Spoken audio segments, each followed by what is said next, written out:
கதவுகளை திருடிவிடும் அதிசயத்தை காதல் செய்யும். இரண்டும் கை கோர்த்து சேர்ந்தது, இடையில் பொய் பூட்டு போனது.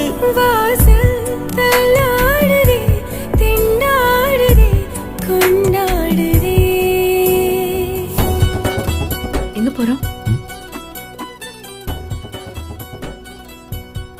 உனக்கு பிடிச்ச இடத்துக்கு.